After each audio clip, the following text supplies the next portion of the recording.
Hey everybody, welcome to Let the Adventure Begin. I'm Josh Wood from Expat Exchange. Today on the program, we're going to be with Jake Barber from SJB Global. We recently had the opportunity to sit down and speak with Jake. Jake has a ton of experience as an expat. He spent time in Germany as a child. He's backpacked and worked professionally in Central and South America. He's lived in the Middle East and elsewhere. Currently in Marbella, Spain, Jake is the founder and one of the principals of SJB Global and has a ton of information to share about what you need to know about expat finances. And we'll also have a little fun and learn more about Marbella, Spain, and everything that expat hotspot has to offer. So let's get right to it and meet Jake. Welcome to Let the Adventure Begin, Jake. Thanks for having me. Okay, so can we just start with you giving us a little bit about your story before you became an expat? Sure. So most of my life, I've pretty much been an expat. So when I was 5 years old, this was back in the early 90s. So I'm from the UK. Interest rates went up more than 10% overnight, and my dad was in construction. So a lot of the construction industry pretty much come to a halt. And this is when the Berlin Wall just come down.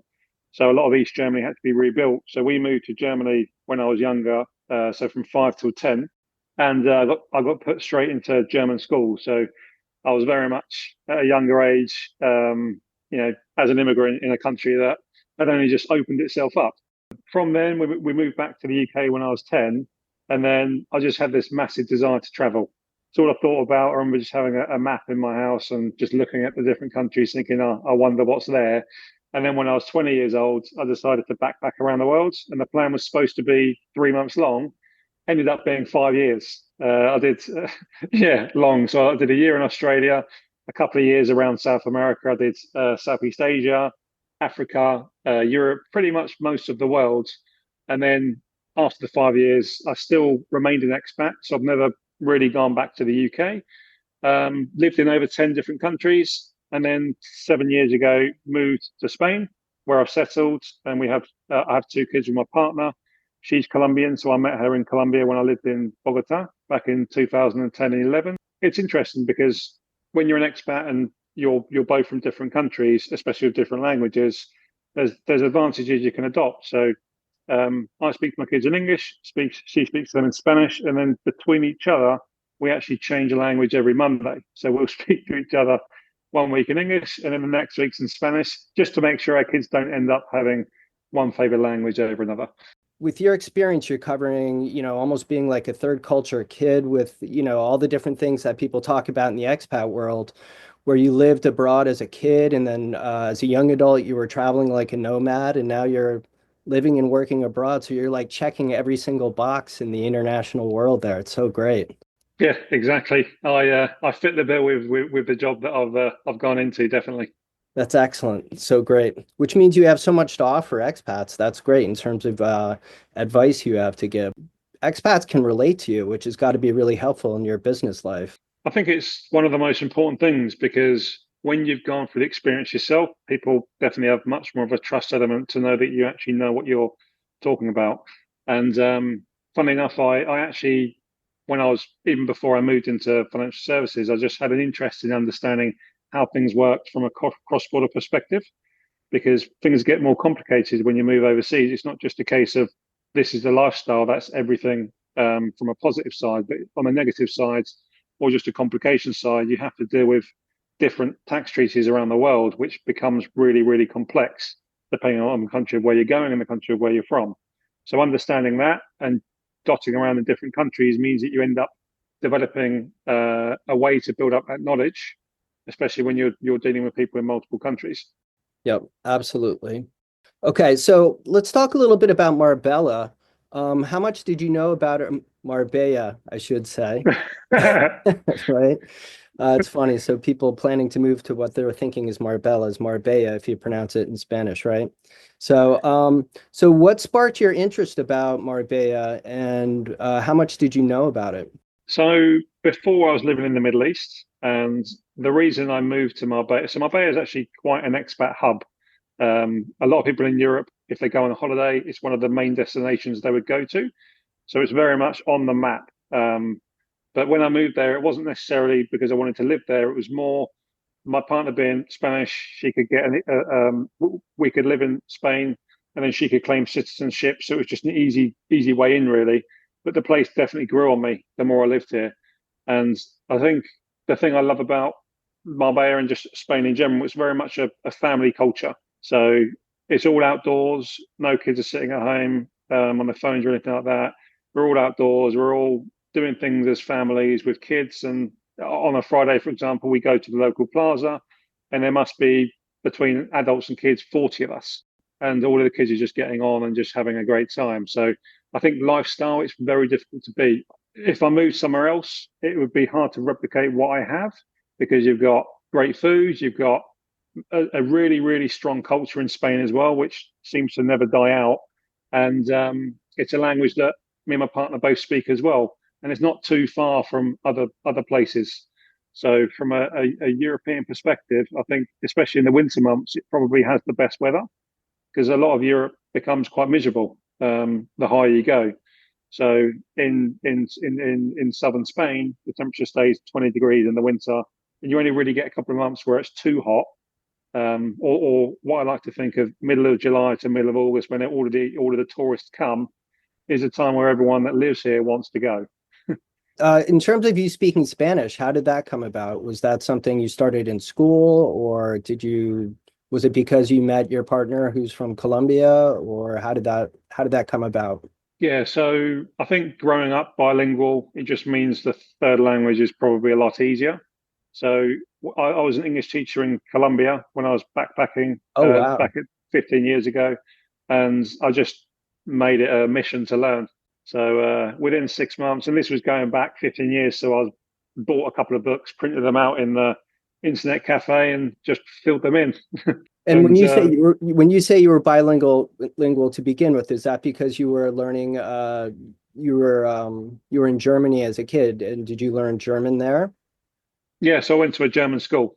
Okay. So I was straight into a German school. And then when I was 10, it probably was actually my first language. So when I moved back to the UK, I was in I'd missed all of the grammar lessons in English and had to sort of relearn it at a late age. That's interesting. So that must be great for your business too, because Germany has obviously a great economy and a great business base. So that must be helpful when you're interacting with Germans in Europe from a professional perspective. I think it's difficult to maintain three languages. I certainly, back then, there was no Facebook or anything like that to stay in contact with people. So I very much never used it.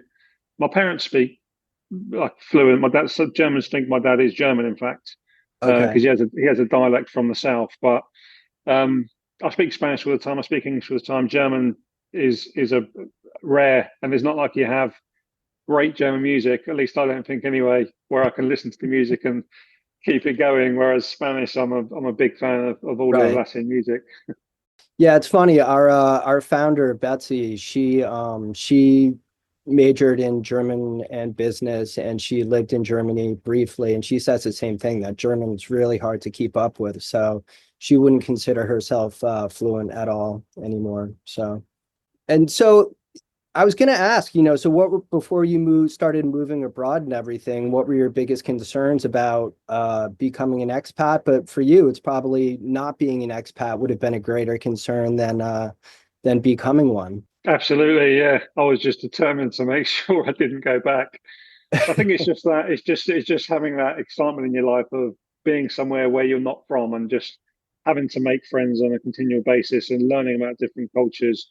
You end up becoming a complete different person, because although I am from the UK, I don't think necessarily as an individual I am British. I mean, some things yes, but because I've been in different cultures for so many years, I end up becoming a mix of multiple different cultures, and that's something which I think is great. And I think it drives people to become not just better, but even more successful, because adversity, they often say, is one of the biggest things to entrepreneurs being successful. Absolutely. Absolutely. And in terms of the different cultures, we've been doing this, Expat Exchange launched in 1997. And I can remember back then, like people would talk about the impact on kids when they were, they'd call them third culture kids, like I mentioned before. And for some of them, it was a concern or whatever. But I think it's getting increasingly valued, and it's probably such a helpful thing for more kids than the other way around now. I think it's a massive value, especially if there's an extra language in there. 'Cause it just opens your brain up to more possibilities. If you're in a small village and you're there for the rest of your life in that very town culture, then you all you know is what's around you. But if you're in a place that's always changing, then I think there's just so much more chance of you progressing and learning new things in life. Yep. And it's interesting you said before about how it's kind of an outdoor culture in Marbella, and there'll be, a whole mess of people around um, being outside and everything. Are a lot of those people that you're talking about interacting with, are they from all over the world, or are they more Spanish or British, or is it just like a mix? It's definitely a mix. So within my friend group, there's a mix of multiple nationalities. Marbella is very much expat central. So there's a lot of Scandinavians, there's a lot of Germans, a lot of Brits. There's a lot of Americans moving as well. So I hear Americans way more than I did a year ago. Okay. They seem to be probably the nation that's moving there the most. But there's also loads of Spanish. So yeah, it's just sometimes you don't know whether to say hello in English or Spanish. I judge it based on the look of the person. That's funny. Yeah, and with in terms of the Americans, Spain is like, I don't know if it's caught up with Portugal yet, but it's really close in terms of when people are at least coming on expat exchange and exploring where they might want to live. So I think Spain is right there. It's interesting too, I think because Portugal's been such like the hotspot for so long, and now it has this new allure that it didn't have a while ago. So it's interesting too. But so I don't know, what are your thoughts about Spain versus Portugal? I think we were going to talk about that later on, but what are your thoughts about that? Yeah, I think from a country perspective, Spain is just a bit more modern than Portugal. I do really like Portugal, but if I had to pick if I was to go on holiday, I wouldn't go to the Algarve, to the beaches there, because I just think the beaches are better here. So Okay. I'd probably pick something like Lisbon, for example, beautiful place. But yeah, I think Spain definitely is becoming a hotspot for Americans. France as well.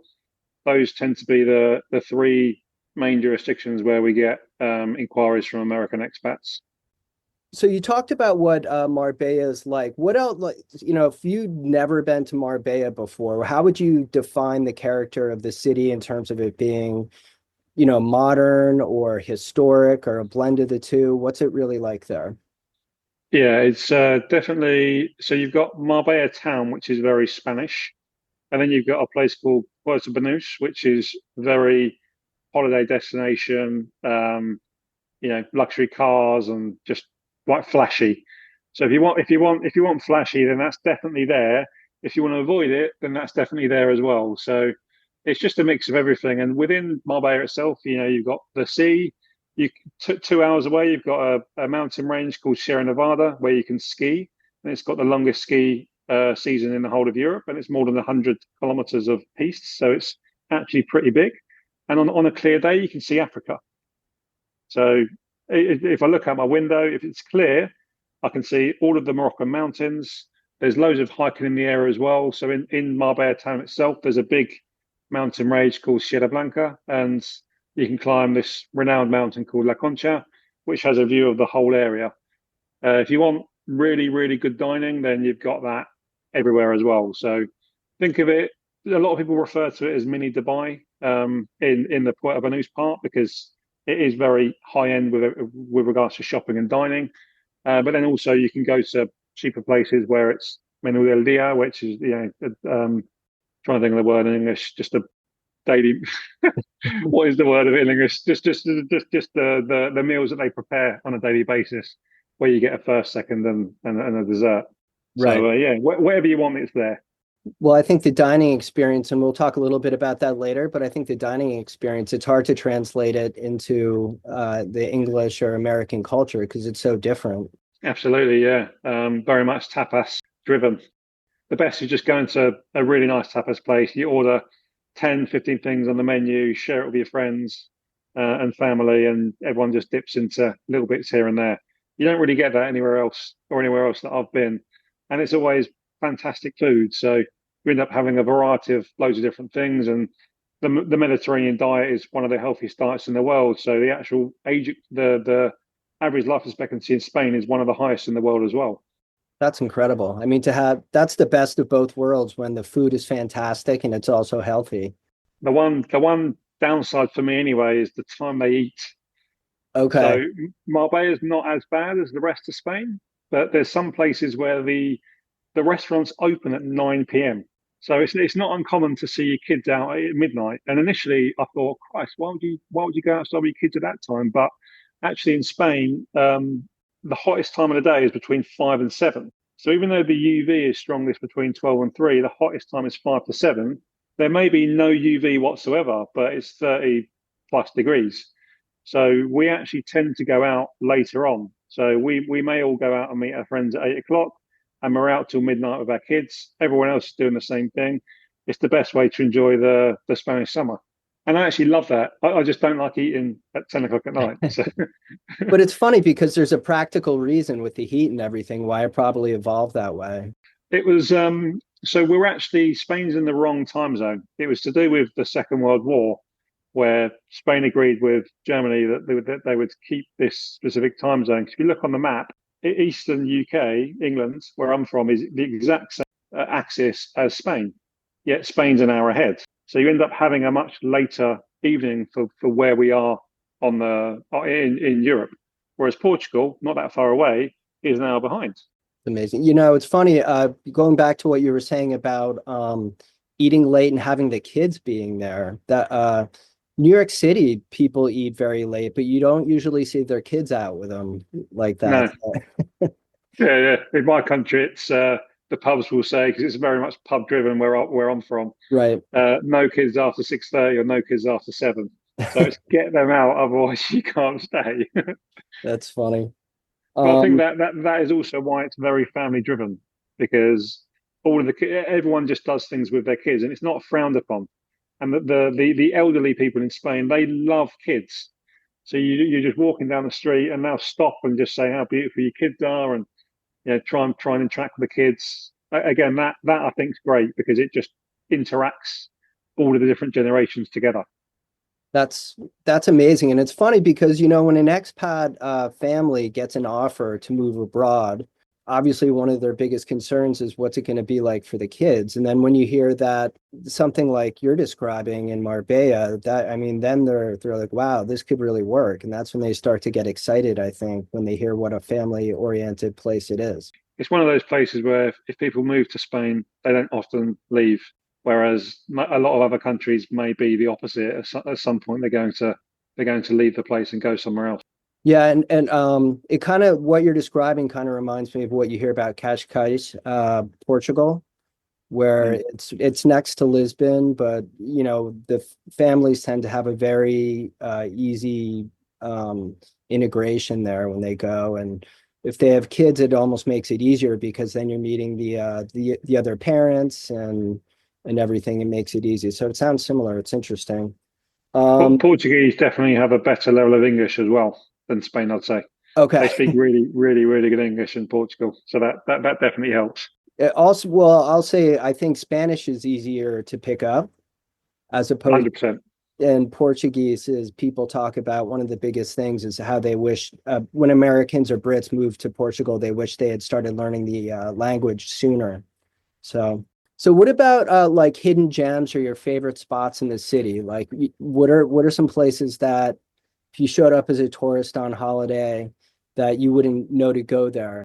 There's a little village called Micas Pueblo, which is about 25 minutes away from Marbella, and it's like a white painted town on top of a hill with just this amazing view. So that is hands down. If anyone comes to visit, I'm taking them up there.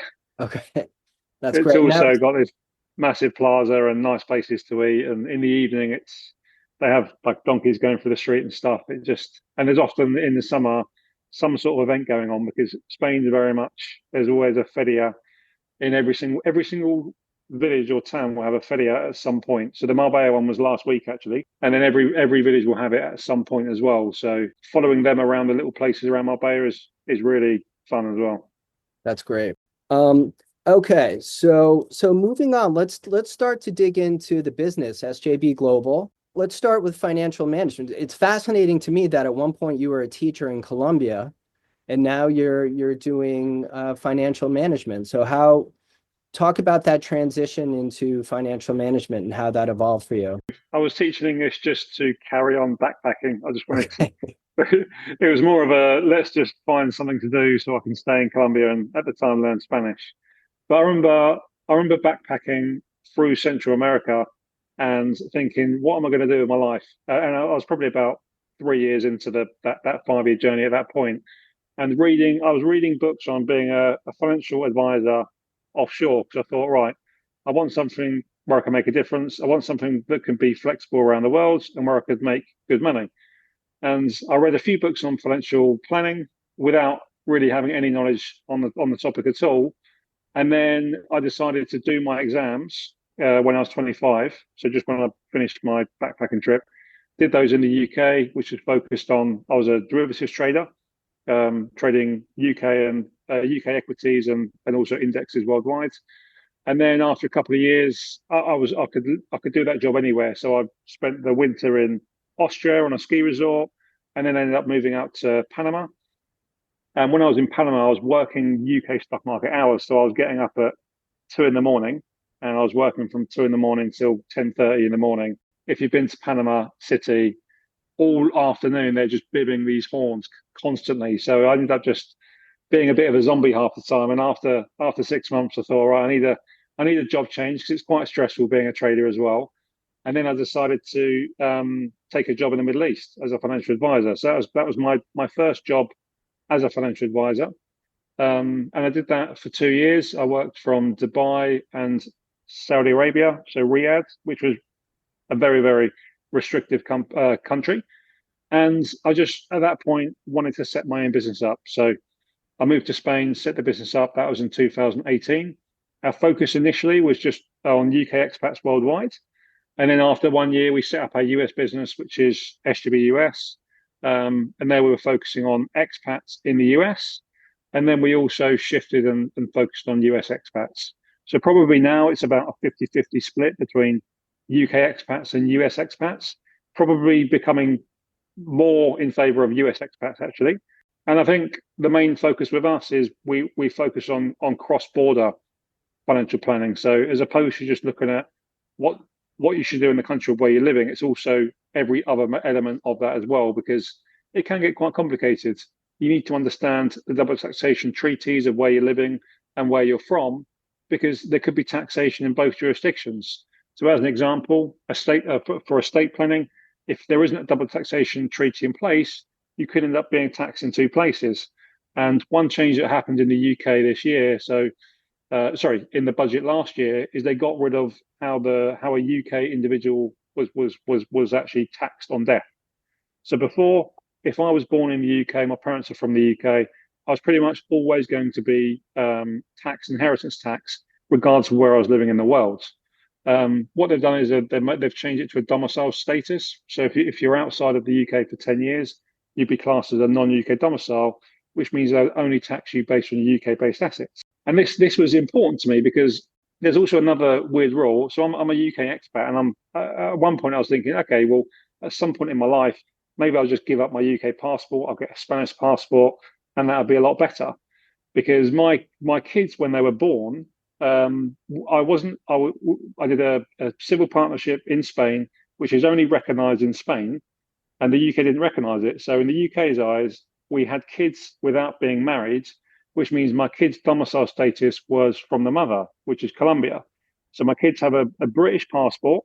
They were born in Spain, yet they're a Colombian domicile. Crazy. Absolutely crazy. And that's just one really interesting example of how complex cross-border can be. So another thing as well is like, and if you're from America and you've got an expat mortgage, you actually have to pay the difference in the currency conversion. So let's just say the euro and the dollar ends up meaning you end up with more money on the euro side. You'd be taxed from the IRS, the difference. So there's these different things that, unless you understand them, is very, very hard to get your head around. Right. And it gets complicated and you can leave a lot of money on the table. Yeah, I mean, just as an example, so the most important thing is keeping your money in a tax neutral jurisdiction. And that way, it's in a jurisdiction where there is no inheritance tax, there's no capital gains tax, there's no withholding tax, which means you only deal with the taxes in the country where you're living. So that means you don't have to worry about all of these potential problems, or if you move from one country to another, you're not going to have that issue. The only country that can't do that, really, I mean, we sort of can, is Americans. They're always going to have the double taxation issues because the IRS are going to tax them regardless. But the complications you have there is you have something called PFIC, passive foreign investment company, which means an American cannot buy a non-US domiciled fund or ETF. And if you move into Europe, there's regulations in Europe which means you're not allowed to buy a US domiciled fund or ETF. So if you can't buy a US domiciled fund or ETF and you can't buy a non-US fund or ETF, then what the hell can you buy? So you're stuck to buying direct shares and direct bonds, which is very difficult as a strategy to have because you've got to check things on a day by day basis. So that's why it's important to work with a financial advisor that has access to a money manager that can put that portfolio together to make sure it is PFIC compliant. I mean, I think it's really hard when people first move abroad for them to really understand how complicated and how complex it can get really quickly just by making one bad decision or doing something you didn't know you weren't allowed to do. So that's interesting. So what else? Say if you're an American family and you move abroad and you move into somewhere in Europe, what are some of the other things that they wouldn't consider that they should know about just right from the get-go? Yeah, one of the most important thing is understanding how your different assets are taxed, because what will happen moving outside of America is a lot of institutions won't want to deal with Americans due to the FATCA rules and the things I just discussed a minute ago. So it often means having to deal with keeping your assets in the US with US providers, and each one of those are going to have different rules in each different country.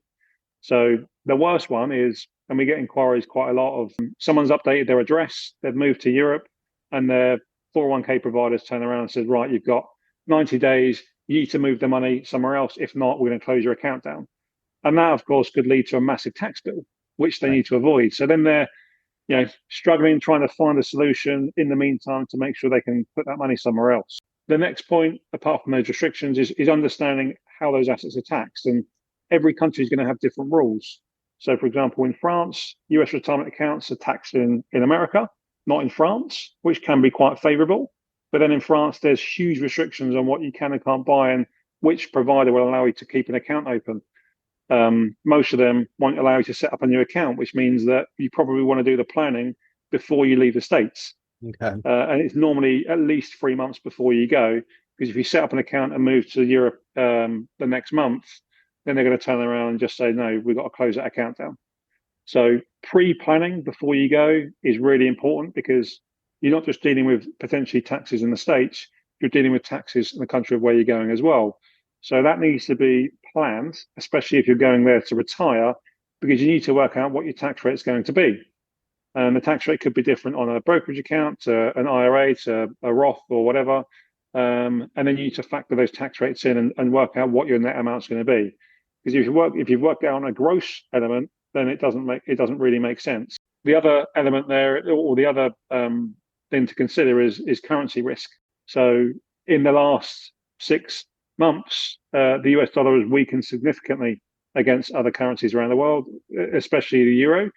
And there are certain strategies you can do to, for example, invest into euros, but the downside there is it's very limited based on what providers allow that. So we can create portfolios which are in pounds, dollars, and euros, but it just depends on where the money is. We can't do that in a retirement account, for example.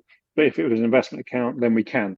Just going back to what you're saying before about how important it is for people to start planning ahead of time so that before they move, they're thinking about it and they're opening accounts and they're doing whatever they can to make sure that they're covered. So I know that there are some businesses that, based upon business need, move people abroad pretty quickly. So what happens in that instance if someone kind of gets pressured and pushed and all of a sudden they're on an assignment that they didn't have time to prepare for? Yeah, sometimes it's a little too late. One example could be like a Roth IRA, a Roth 401k. They could have liquidated that in the States without paying tax, and then if they move to Europe, a lot of the countries see straight through it and they'll be taxed on the whole amount. So that's quite a common one. Um, and often, yeah, people end up looking for the planning once they've moved. It's probably more common that way than the other way. Right, right. Well, and it's interesting for businesses to know as well too, then, because they need to protect their employees. And I think most companies, know if they start getting a reputation amongst the international community that their employees are getting hurt when they move abroad, then it's gonna kind of make some expats not want to work for those firms. Well, it's just too complicated, I think, because even, for example, let's just say you have a US advisor, it's even difficult for that US advisor to then know what to do because they're certainly not going to understand the complexities of when their client moves overseas. So we get a lot of introductions from advisors of clients that are leaving the country, but the ones that don't have relationships set up, it's no different. I mean, they have more of a fiduciary responsibility than the company to find a solution for them. Yet it's very difficult for them as well, especially if they've got clients moving to 10, 20 different countries around the world. You'd have to have relationships in every single country. And then whenever there's someone going to a new country, finding a relationship there as well, which is difficult to maintain. Yep, that's interesting. What about the legality and when expats do get into trouble when they do something that they didn't know? I'm not talking about someone that's trying to hide money and do something that's illegal, but when someone does something that they didn't know they weren't allowed to do and it kind of gets caught up with them, how difficult is it to work through those for people? It can get pretty scary sometimes, I imagine. Yeah, definitely. Gets a lot more scary for Americans than any other nationality. It's the most important thing is making sure you work with. So from a reporting taxation point of view, working with a cross-border tax advisor, and with ourselves, it comes hand in hand. You can't not have both, otherwise you could end up in a position where you do the wrong thing, and the wrong thing could lead to serious fines, or even worse. Right. So one big difference, for example, for Europe is it works off of civil law, which is completely different to common law, and they don't recognise trusts. So an American will generally have a living trust that needs to be, if it's revocable, it needs to be gotten rid of straight away before they move. Otherwise, that would lead to massive fines, huge fines. Um, so yeah, it's just making sure you get these things in place, but um, ignorance is never. It's they'll just say, right, well, you should have known, or you should have been working with a specialist that understood this. Right. But you also can't just have someone that understands the US and someone separate that just understands the country where you're living. They have to understand both. And there's a lot of times where we speak to someone, they've had a tax advisor in the US for 3, 4 years, and then we recommend a tax advisor that understands both jurisdictions. And they turn around and say, well, actually, no, all of these things have been done incorrectly. We need to now sort this out ASAP. Okay, so let's shift gears a little bit. And you were talking before about some changes in the UK law in terms of after someone passes away, right? Like what Yeah. happens with your finances. What about any other trends or shifts that the US, Canadian, or British citizens should know about? There was actually one positive change between so the US got rid of something called the windfall elimination provision, which actually was a negative because it meant if somebody had a state pension outside of the states, there was a deduction on the state pension or social security amount they received, depending on how many years they lived in the US. So let's just say, for example, someone had a UK state pension and a US state pension. There could have been a huge reduction, which actually meant people didn't really want to contribute to the pension if they were living overseas and topping it up as voluntary contributions. So that went. which was, I think, in the first week of January. And that's something we talk about a lot with our expat clients in the US. Another thing as well is if you are moving to Europe, is you can amalgamate state pensions together. So if you end up working in multiple different countries, you can actually put those all into one pot and claim that separately from, for example, the US, the UK, or Canada. Other big changes would be, so in the UK there have been tremendous changes surrounding UK pension legislation. Um, some of it's quite complicated because the UK likes to make things very complicated, and I think what the government tries to do is they always try to think of the best way they can raise taxes, and the way they do that is by often taking it from private or workplace pension schemes. So they have taxes on the value on death and things like that called the lifetime allowance, which they abolished, but then they increase the taxes by making pensions fall under their estate for inheritance tax. So I mentioned a minute ago that they've changed the rules towards UK individuals being classed as a non-UK domicile if they live outside of the UK for 10 years. But if they have a UK pension, then that's always going to stay in the UK, which means it'll always be taxed if they're above the threshold, which in the UK is £325,000 per individual. So not a lot, nothing like in the US. Right. But what you could have done before that budget change is you could have transferred your pension overseas, but they've closed that down because if it's overseas and the UK individuals outside of the UK for more than 10 years, that wouldn't be taxed. So they've almost locked your assets in. And what we're actually seeing now, which is a trend that we hadn't really seen before, is people are moving to countries where there's a favourable double taxation treaty with the UK, and they could just be cashing their pension in completely. So the UAE is one location. You could go there, cash your pension in tax-free and put it into something else. France, you can cash it in. If you're retired and you've got something called an S1, you can cash it in for 7.5%. So that is becoming a more favoured option, especially for people that are planning to live overseas. There are many things to be aware of before doing that to make sure you're not breaking the rules with anti-tax avoidance and things like that. So it's definitely, you have to speak to a tax advisor to make sure whatever your plan was going to work. And it always amazes me how fast people respond to the changes. And you were saying you haven't seen people do those sorts of things before. It's really amazing. When it comes down to the bottom line, people respond. Yeah, because the difficult thing is the advice today might be the incorrect advice next year. So imagine, for example, so in the past, if you moved your UK pension into what's called a QOPS, which is an overseas pension scheme, you were taxed 25% on what they called the lifetime allowance. So at the time, it was roughly £1 million.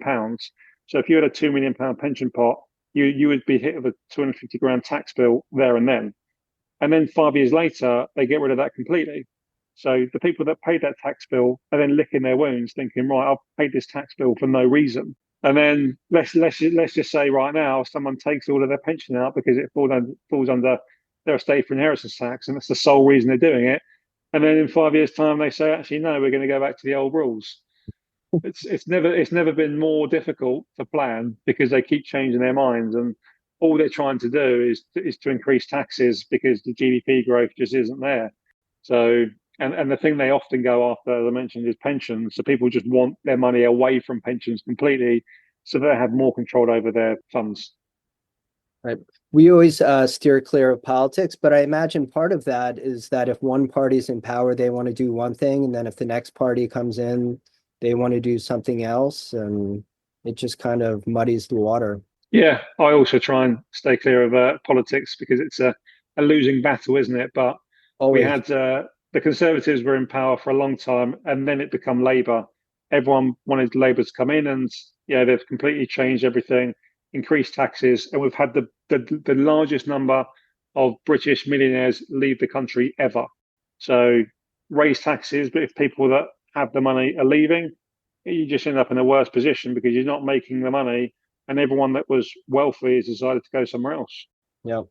And that goes to one of my last questions about the finance realm. But if you're a individual or a family and you have high net worth, What are some of the biggest pitfalls they need to be aware of once they start crossing borders?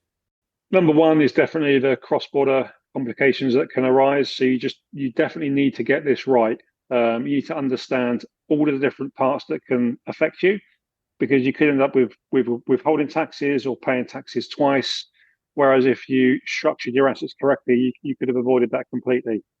Next one I'd say is making sure you understand how much money you need to retire with, and it's understanding what those tax rates are going to be in the country of where you're going. So really breaking that down. Sometimes it can be quite confusing, because if you try and search this information online, it's just going to tell you the tax rates in the country of where you're going, but it doesn't necessarily talk about the products that are available, or the different vehicles that you're using at the moment. So it's working with someone that understands that and can deal with people from the country of where you're from. Next point would be estate planning. So just making sure that you understand how that works when you pass away, because you could be using, for example, insurance vehicles that are compliant in your country, but then if you leave, those insurance vehicles may no longer exist. So it could be, right, you've left X country, you've gone somewhere else, we're not actually going to pay you out. So understanding how that works is very, very important. And then I'll just say ways to optimize your taxes. It's not necessarily a problem, but it's something that can be improved. So just really working, and the benefit of working with a financial advisor is a lot of these products outside of the UK and Europe are only available through a financial advisor. So if we take Spain where I live, there's really good tax efficient vehicles that are available for retirees. But if you research Spain and looked at the tax rates, you think, okay, it's really high in taxes. It's high in taxes if you're working there, but not if you're retiring there. So understanding these different things is very important. But yeah, there's no one size fits all. It's not black and white. It's very much based on the objectives of the individual, where they plan to retire, and then what their future plans are as well. Because it's very common that someone goes to a country, they retire, and then they end up moving back to where they're from. Some of the main scenarios there would be one of the spouses pass away, or one of them gets ill and they don't want to deal with healthcare in a country in a foreign language. Kids have grandkids. Those are very, very common. And of our client base, 15% have ended up going back to the country of where they're from. So we need to make sure that the planning we do is also going to cover if they go back and go somewhere else. Because what you don't want to do is be in a position where you've set up something in the country where you're living, you leave to go somewhere else, you have to sell all of your assets, pay a massive tax bill, and then set things up again.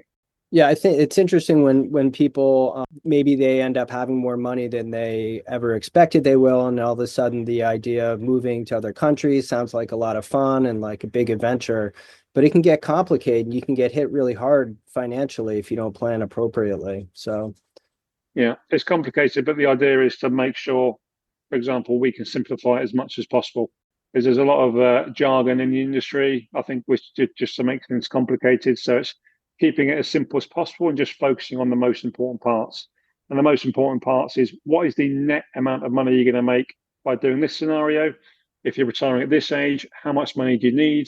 And then the complicated stuff, just leave it to a professional to make sure that it's all worked out. And as long as you can trust the individual and they have a good reputation and you know they're going to do the right thing for you, then that gives you a lot of peace of mind when moving. And, because the sole reason we move somewhere else is to try and have a better life.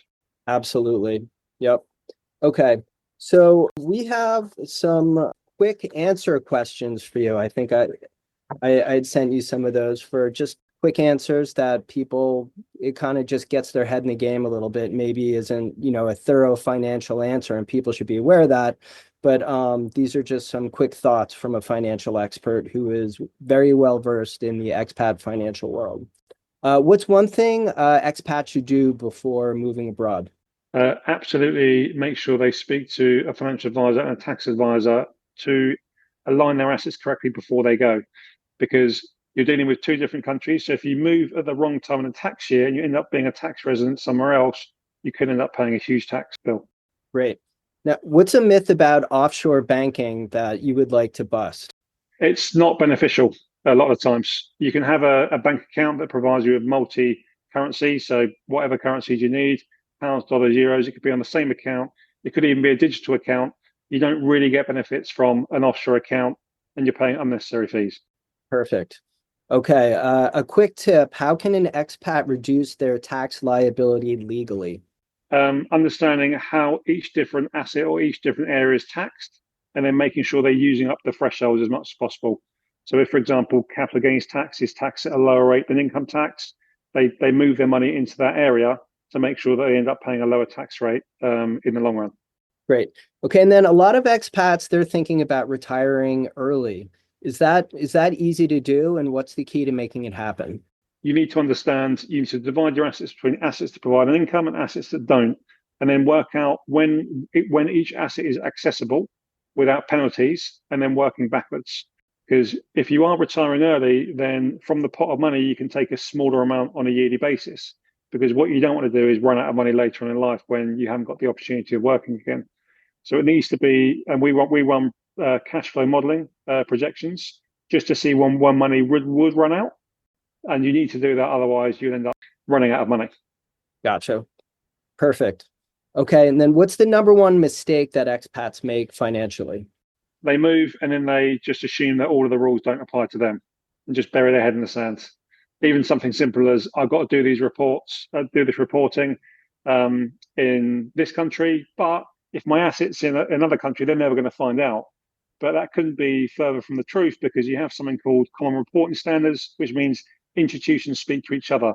And with automation these days, it's you just do not want to avoid that. That's the number one mistake I see. Gotcha. That's perfect advice too. It's getting easier and easier for everything to be sniffed out. So, Yeah. what's smarter, to buy property abroad or rent and invest the difference? Depends where you're going, and depends what the interest rates are going to be, and if you're going to pay as a lump sum or you're going to get a mortgage. So all of these things would differ per country as well, because the loan to value is different in every single country. Places like Europe is very much a renting place, but if you're unsure of whether you're going to stay there forever, then definitely rent. If you know you're set there and you've got the money and you want to put it down, then put the money down. But I think it's more of a personal decision as opposed to logical. Also perfect. What's the biggest opportunity wealthy expats often miss? The biggest opportunity, depending on nationality, could be making sure they park their money in a tax neutral jurisdiction, which isn't avoiding taxes, but as long as you structure things correctly, you can take advantage of not dealing with unnecessary taxes. It could even be something as simple as keeping your funds and ETFs in accumulation as opposed to distribution, which means you're just deferring the tax as much as possible. So any way to defer tax is beneficial, and it just means you end up with more money in your pocket later on. Everyone talks about crypto. Crypto and the expat community, is that risky or is it smart diversification, or what's your opinion on that? Yeah, I'm a big crypto fan. The good news there is you don't need an institution, so you haven't got to focus on an institution of which you're going to do well or not. You can always store it on a cold wallet. So I think each country views this differently. Some scrutinize crypto, whereas others don't. So if you are looking for a country that is crypto friendly, I would suggest looking at a place where you're not going to end up with paying unnecessary taxes. And lastly, the one question we're asking all the people that we interview, you talked about the food in Marbella and Spain in general with the tapas, but what are your favorite dishes over there? And is there like a restaurant that you love more than others in Marbella? I wouldn't say there's necessarily a favorite restaurant. I do like Argentinian foods, Okay. but my favorite Spanish dish is pulpo a la gallega, which is chopped up octopus on top of chopped up potato with spices and olive oil over the top. Delicious. Had it on the weekends. That sounds great. Is it spicy? Not really, but it's just delicious. They cook it. It's so tender because I think octopus is it has to be cooked well, and they catch it from in the sea. So if you just go out there, you see octopus everywhere. I often go snorkeling just off there, and you'll always see an octopus. So fresh and just absolutely delicious. That's great. Yeah, I have good friends that lived abroad well, one of them is Japanese and one of them lived in Tokyo for 17 years. And he's talked about squid and octopus, how it's like fantastic if it's cooked correctly. And there's a huge Yeah. difference when it's not. So If it's not, it tastes like rubber. Exactly.